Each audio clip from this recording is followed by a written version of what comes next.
Alrighty, so welcome back. We're going to make a start on the TJ.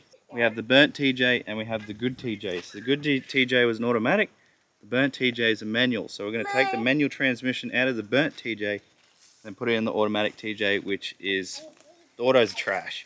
So I have one problem because we've already pulled the gearbox out and for some reason it doesn't like not having a gearbox. So the steering lock's not coming off. Not sure if that's electronic or has something to do with the gear shift or who knows. So we're going to pull that off, pull the steering wheel off, hopefully get the steering lock out without that completely destroying it.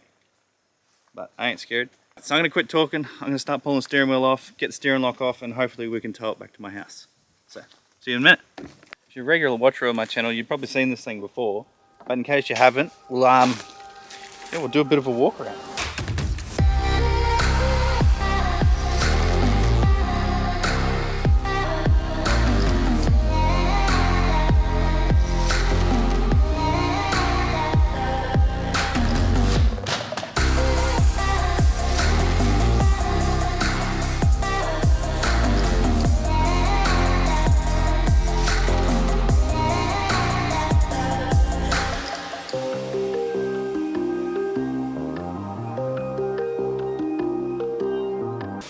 Alright, so we'll go for a bit of look around, have a look, but the story with this one is I swapped this white one here and then immediately I gave this to one of my mates and then he's been working on it, collecting bits and pieces, and then he's lost interest, changed his mind, and he wants a jet ski. So I swapped him the jet ski for the Jeep Spec because I got completely over the jet ski and I wanted to work on another Jeep. So the Jeep's come back to me. I'm not sure, it's pretty much looking in the same condition it was when I bought it. But this thing had an auto in it and it wouldn't shift out of drive. Like no matter what you did, you put it in reverse, drove forward, you put it in neutral, drove forward, you put it in park, it stalled. The transmission was bugging in it. We took it to a local bloody automatic specialist. Turns out people are bloody useless and then they lose your gearbox and then they don't return your calls anymore. That's what happened there. So we have the manual out of the burnt one. We're going to put the manual into the auto one and hopefully it's not too much of a pain in the ass. So we'll go through and have a look, see what we got, see what we're working with. And yeah, we'll go from there. The main problem right now is the steering lock is stuck on because I'm guessing it's electronic, so that should be interesting. Trying to figure out how to get that off. Let's do it. Alright, starting in the back, as you can see I've already enjoyed a cold beverage. Get me worked up for this. It's got the tan interior. I don't know if you know, but most Jeeps have like black. Like all this is black, where this one in here is tan. And the dash would have been tan at one point too, but someone has painted it for some unknown reason. They've ruined a beautiful dash. So the seats are different, they got the green and the tan, and all the interior is tan, but you can see they've bloody painted it. That'll look so good, just tan, leave it tan.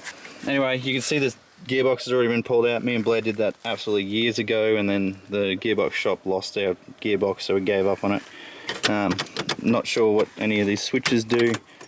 So right now the steering lock is stuck on. Cannot turn it. These are the doors off my old Jeep, which Locked In Off-Road now has, that he's going to be fixing up and see if he can beat me to it. So this one is a Renegade, like I said, it's got all the trim and stuff. I don't think anything was really different with the motors. They're still 4 litre 6 cylinders. Got the aircon, got the horrible belt that's about to break. Yeah, so it's leaning down like that because there's no gearbox in it. So usually the gearbox will hold it up. So I'm going to get a battery, put the battery in, and then see if I can turn off that steering lock. If I can turn off the steering lock, happy days. I don't have to pull apart the whole steering column and see why it's doing it. Either do that or I'll just disconnect the drag link so I can steer it and put it back together, and then hopefully the steering lock comes off when everything starts talking to each other again. Who knows? But yeah, we'll start pulling this part, see what's going on, and I'll go get a battery.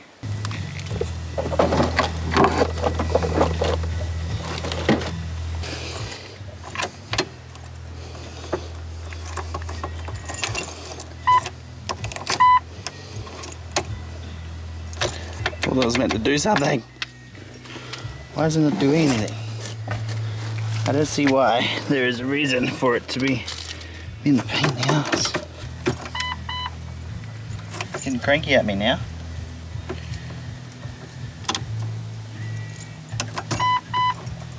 These even the right keys for it?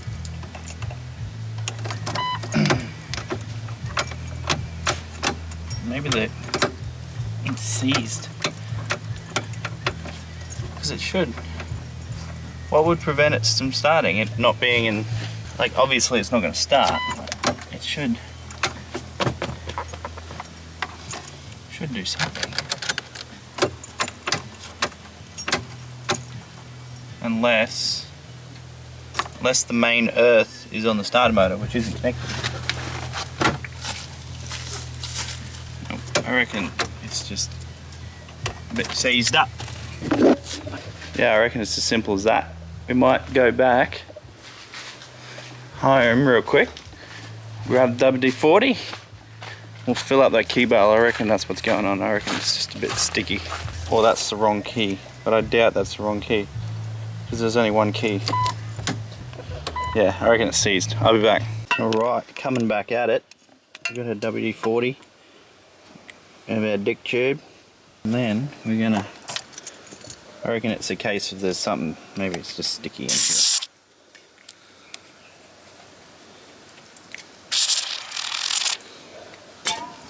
I reckon that's all the problem is. Yeah, see? I'm a genius. There you go. WD-40, duct tape and a hammer fixes everything. Oh my god. Here I was literally planning to take apart that whole friggin' thing and figure out what was going on. WD-40 in the key barrel. Straight alive. Look at that. So yeah, now I can move this back to the house and start stripping it and washing it and making all sorts of cool things happen. Alright, we'll get on to that. Bloody hot today. So I've already moved out the Jeep that's going to be our main car. And we've got our donor right here. Now the donor was burnt to a crisp. There's not much left of it. And this one was the manual one, so that's all I want. I want the manual gearbox, and I'm going to steal these Mickey Thompson rims and tyres, and it's also got a 2-inch lift kit in it, which I'm going to pinch that out of it as well. Because there's no point in buying another lift kit when your donor car's already got one. So there's my donor car, stealing all the good bits off that. And the easy way to do that is, instead of crawling underneath the car and swearing at it, I've undid all the cab bolts, and because everything's burnt off it, this cab should just lift straight off. I've disconnected the brake lines. All I got to do is disconnect the steering box, and then it should just lift off with the forklift. So I'm going to do that right now, disconnect that, and then get the body off, get the lift out, throw it in the back of the other Jeep, tow the other Jeep home. Because I want to get back in my shed, because it is freaking hot out here.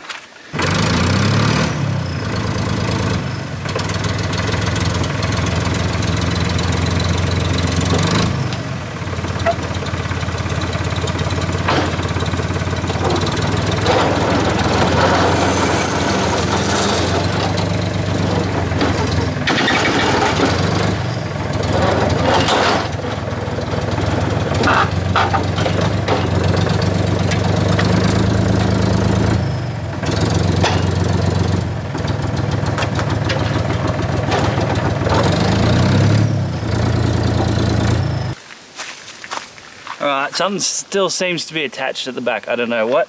All the bolts, as you can see, are undone.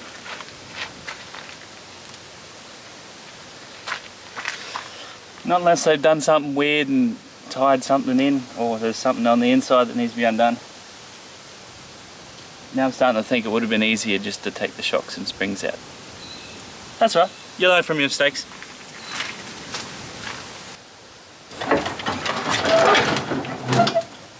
I found it. There's 2 more body mounts like really far up, and they're holding on for dear buggery.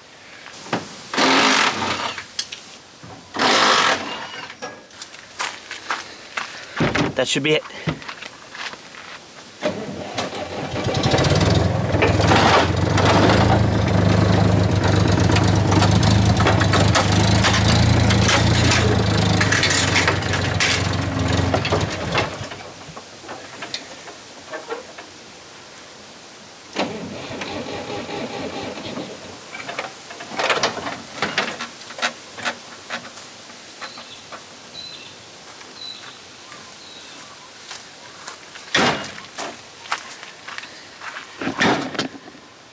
You know what's really painful?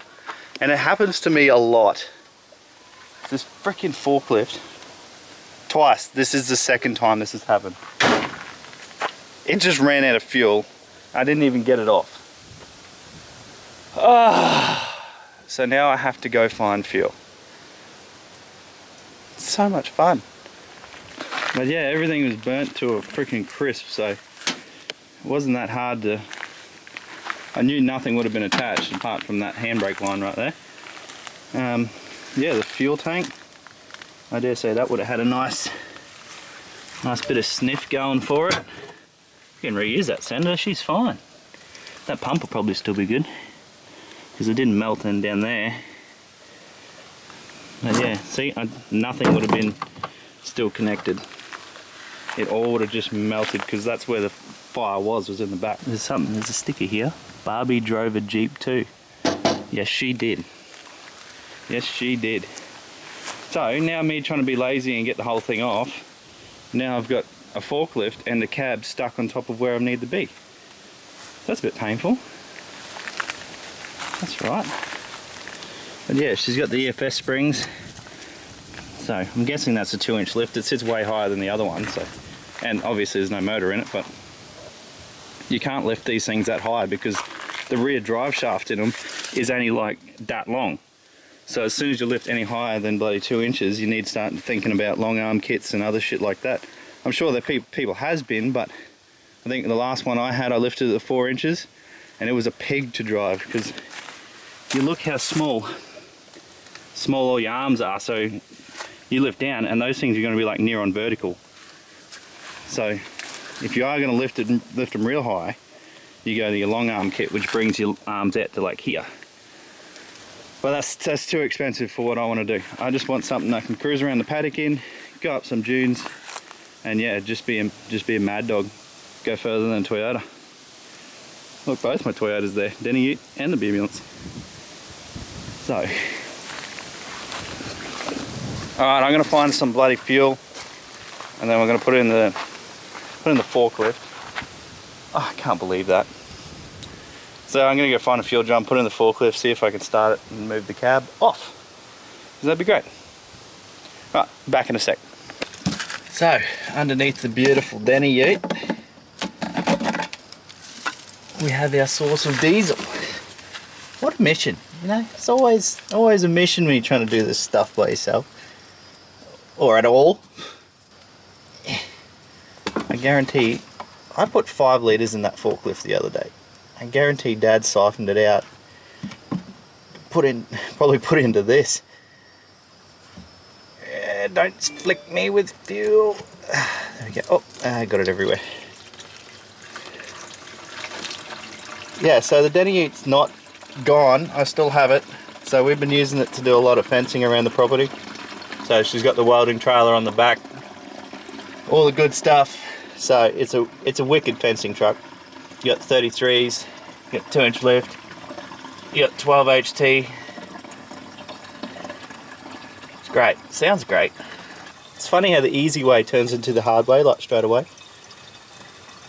I don't know why. Oh shit. Here we go. Back on you go. Oh no. Oh, I love diesel in the armpit. Nothing better. Ugh. Okay, Raggy.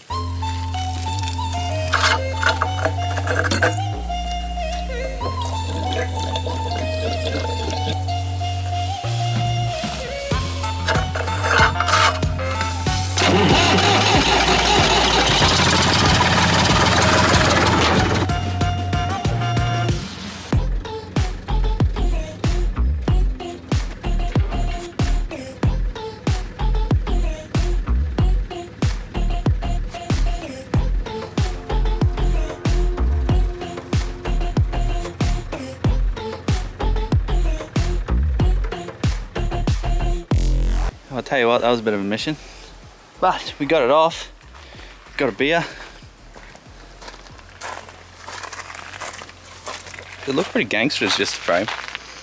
Those big tyres. Yeah, that looks gangster. Why do I do this to myself?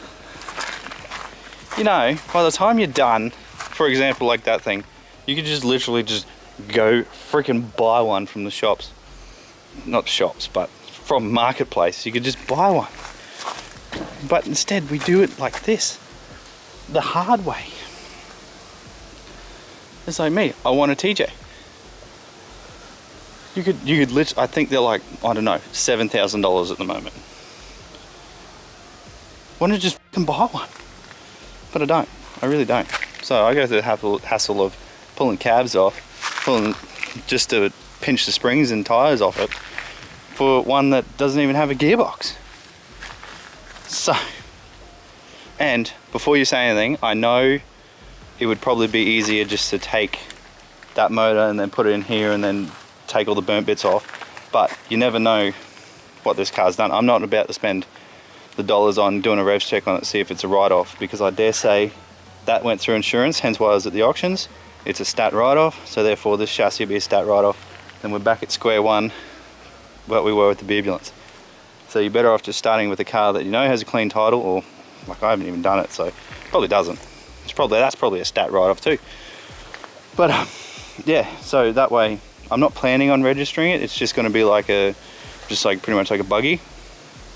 But if I ever was to register it, I'm going to do everything right, so that way, I don't know, if someone buys it or I swap it for something, at least you know that they're in the clear to do what they want with it.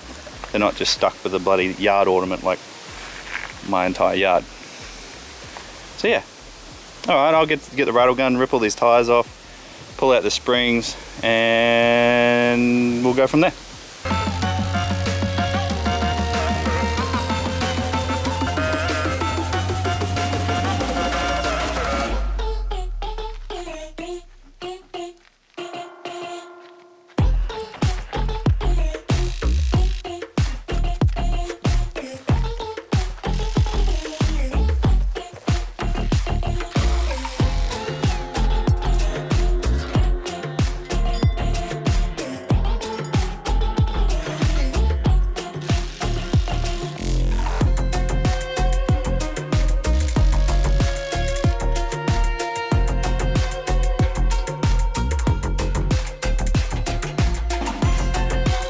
Alright,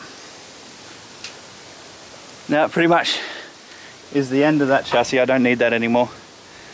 So I'm just going to put that next to the other one, and then I'm sure the old man will come along and then scrap it and make some money off it or do whatever. But I don't really need anything off that right now. I'm not sure whether I should attempt to put the lift in here while I got a forklift, or take it home, clean it, then do it everything else. I think I might at least maybe throw the wheels on and see how keen I am. I might throw the lift in, because it's not that hard. It's a lot easier when you do it this way, but it's not that hard. So, but I found where the back flares ended up. That's what's left of the back flares. They melted and they're like hanging over the diff. So yeah, there's the tail light, what's left of it. And yeah, fuel tank. All the body mounts were all gone, but they're still brilliant to work on. Tell you what, that was 10 times easier than a fucking Toyota. Just no one gets it. They just can't admit it. They're not man enough to admit, fuck yeah, I want a Jeep. No? Once you're man enough, come see me. Who knows what we'll do? Probably have a beer, talk about Jeep shit. But I was talking to someone the other day. I said it's funny how I really like Jeeps. I like everything about them. They look tough, they're nice to work on, sometimes really pricks, but I have mostly Toyotas. I have 105, and then I have the 47, which is behind the trailer. Now my 47, and then my wife has a Prado, and I've got, I don't know how many more Toyotas out the back. I have a 60 series, and then I have another 47. Yeah, it's just, I don't know, they're easy to come by. Jeeps are harder to come by. Alright, so I'm going to pull the chassis out of the way, put it back beside this one, and then probably roll that Jeep back in, start throwing shit in the back, and then I'm going to call the wife to come give me a tow home. Not the first time. Alright, let's do that.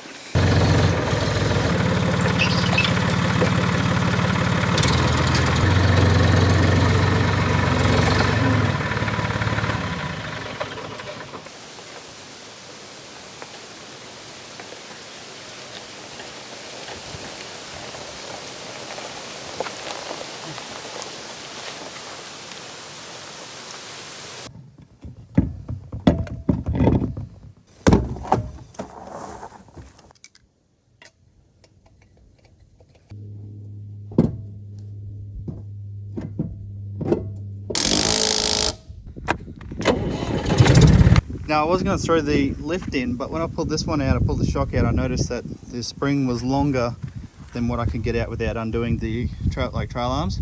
So I'm guessing that's like a heavy duty too, but I'm not sure about this one. It might have a spacer in it. Oh, it's got like a 1 inch spacer there.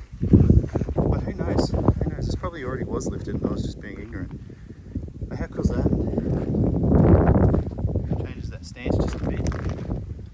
Shame you can't go higher with these. My last one I had 35s and a 4 and it handled like shit, so I don't want to do that again. But yeah, I'm going to call the wife and that's a bit small now.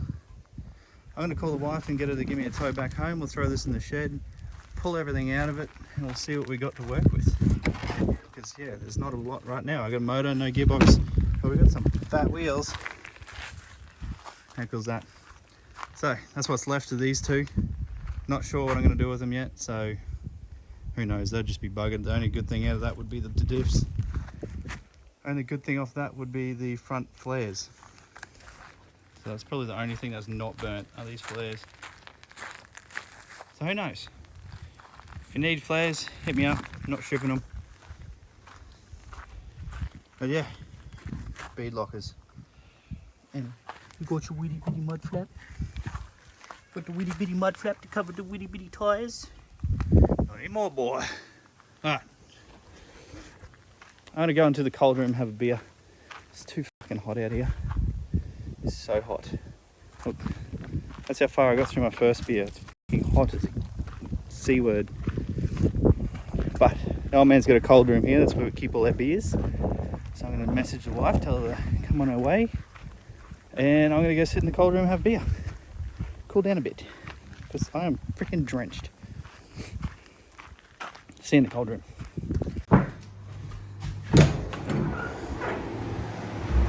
Hello. Alrighty, wifey's all hooked up. I know the handbrake works, so that's my safety. I'm not sure about the brake, but we'll see. Oh, hang on. Make sure that's on. Yep. Beep, beep, beep, beep, beep. Good to go. This is oddly quiet. I don't know, she runs good, nice and quiet. Definitely needs a bit of exhaust. I'm still pressing the accelerator for some reason. Let's hope the gate stays open.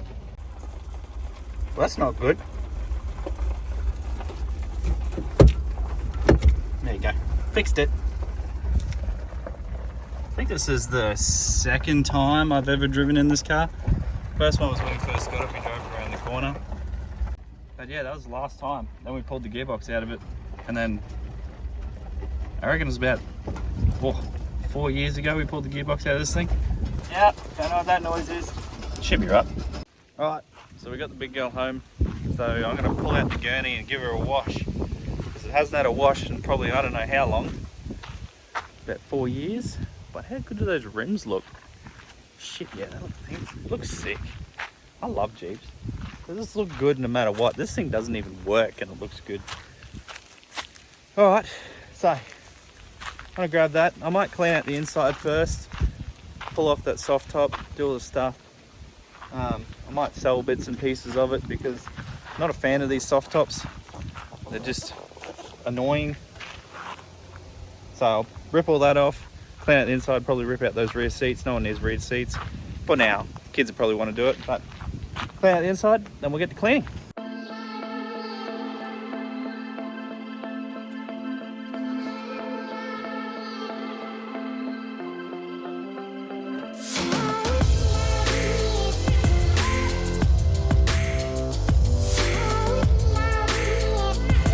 I don't know what it is with Jeep people or people that buy these things, but there's always random mix-match screws holding the soft tops on every time without fail. When you find a whole bunch of random mismatched screws on the seat or on the floor of a car you just bought, keep them, because I can guarantee they go somewhere.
better. Looks so good. So I gave it a bit of a wash, got all that grime off. I still got to do another run. Then when I was gurning, I noticed all this that all that black was coming off. So I think I'm just going to look at something. Maybe I can like rub some paint stripper on there. I will do my research before I do it because I do not want to melt the dash because I want the tan interior back. So hopefully I can get that back to tan, and then yeah, we'll put all the carpets back in. I tried gurneying those carpets, but they were pretty far gone, so I might just invest in some new ones. Hopefully I can find some tan ones. So yeah, I got just got to collect some parts. I have some doors for it, so I got some pretty sick doors to go on here. What else have I got? I don't think I'm going to go a roof because I really hate the soft tops. Sorry if there's wind noise. So yeah, so now I'm just going to push this thing back into the shed, collect some parts. I need to get that gearbox for it, and then pretty much all the little bits and pieces to put it back together. If you've ever seen these things or had one and you jumped on eBay, there is just miles of cool shit you can get. So I'm going to jump on eBay, buy a few cool parts for that thing. Probably we'll go through next time and we'll get them on. But how good does that look? That looks brand new. Look at that afternoon of washing. It just looks so good.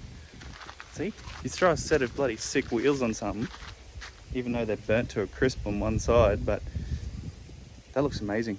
Looks so good. I'm super keen. Always wanted one this nice. So yeah, that'll be the end of this first episode of I don't even know what this is going to call it. I don't know what we're going to call it. Maybe let us know in the comments what you reckon we should call this build. Like, we've had the Denny Ute, we've had the Beardulance. Oh, what else? I don't know. We've had a few, but let us know what you want to call this one, and yeah, we'll name it that. But for right now, this is episode 1. I'm going to collect some parts, then we'll move on. But thanks for watching. Yeah, don't forget, like and subscribe. Hit me up on Instagram, Sick Puppy Cody. And yeah, if you haven't, go through and watch the other videos. I built this whole house fully off grid.